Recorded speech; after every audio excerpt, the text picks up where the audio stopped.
Zopet je petek in čas za pravljico. Dragi otroci, danes bomo prisluhnili pravljici o Andreju, ki se je iz vasi preselil v mesto.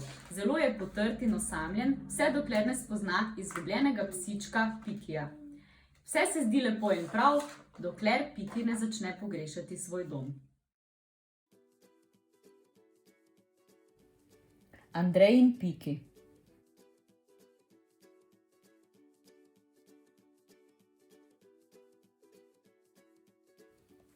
Andrej se je pravkar preselil v veliko mesto. Bilo je čudno in daleč stran od njegovega podeželskega doma.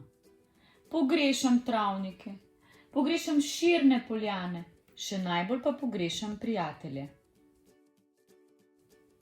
Nekega jutra je bil Andrej nemiren. Čeprav je lilo kot iz škafa, si je zaželel, da bi šel malo ven raziskovati. Ljudje so hiteli mimo in ga sploh niso opazili. Andrej se je oziral naokrog, da bi se odločil, v katero smer naj ubere, in takrat ga je zagledal. Naravnost štrlel je iz množice. Kužek je bil majhna, premočena kepica z rdečim povodcem. Bil je čisto sam, tako kot Andrej. Pozdravljen, a si se izgubil? Pogledal je tablico na kužkovi ovratnici, pisalo je Piki, samo Piki. Andrej se je ozrl okrog sebe. Nihče ni iskal svojega izgubljenega kuža. Kaj naj storim s tabo? Je Andrej rekel Pikiju. Ja, ne morem te kar pustiti tukaj. In preden bi dvakrat pomislil, je Andrej že držal povodec, Piki pa je hitel poleg njega. Skupaj sta preživela čudovit dan in se dobro spoznala. Prvič, odkar se je preselil, je bil Andrej srečen. Ko pa je padel mrak, je Piki postal žalosten. Sedel je na Andrejevi mizi in željno zrl skozi okno.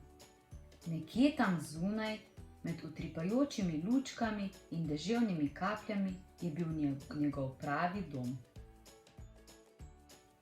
Andreja je naslednje jutro zbudilo praskanje in godrnjanje. Joj, Piki! Cel dan sta se igrala.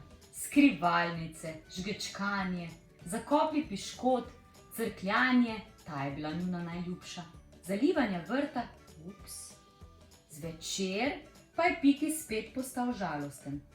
Čeprav ga je misel navdajala z obupom, je Andrej vedel, da mora ravnati, kot je prav. Zato je naslednjega dne pripravil nekaj plakatov. Naskrivaj je upal, da jih nihče ne bo videl. Najden, majhen bil pes Piki, rad grize blazine, obožuje vse rdeče predmete, zna delati premete, pokličite Andreja 1, 2, 3, 4, 5, 6, 7, 8, 9. Obesil je plakate in povprašal po bližnjih hišah in trgovinah. Ne, nikoli še nisem videl tega psa, je rekel prodajalec. Nikogar ne poznamo, ki bi ga pogrešal, so rekli sosedje. Dnevi so minevali in nihče ni poklical. Andreju se je zdelo, da bo Piki zavedno njegov. Kupil mu je udobno rdečo odejo in kupe igrač. Bilo je, kot bi bila že od nekdaj prijatelja. Nekega jutra je rahlo rosilo. Andrej in Piki sta se odpravila na potep. Pot jo je nesla po ozki ulici mimo stare cerkve z visoko železno ograjo. Nenadoma je Piki zalajal. Močno je potegnil in se strgal s povodca. Piki! Piki! Je zaklical Andrej. Andrej se je čisto brez sape opotekel v majhen park, ki je bil skrit kot dragulj. Na gugalnici je sedela deklica, sama in žalostna. Andrej je zagledal njeno rdečo jakno in rdeče škornje in že je vedel. Deklica je objemala Pikija, kar naprej ga je prižemala k sebi. Andrej je želel biti pogumen, a njegov svet je spet postal siv. Pozdravljen, jaz sem Petra, je rekla deklica in se nasmehnila Andreju. Si ti pazil na mojega Pikija? Bilo je čudovito, res ga bom pogrešal. Potem je pomislil. Petra, bi me mogoče ti in Piki nekega dne obiskala? Z veseljem, je rekla Petra. Ampak zakaj ne gremo kam skupaj kar zdaj? Andrej in Petra sta se nasmehnila. Takrat je izza deževnih oblakov pokukalo sonce. Na pločnikih so se kot zlato svetile tisočere kapljice. Mesto je bilo prelepo. In Andrej je spoznal, da sploh ni izgubil prijatelja.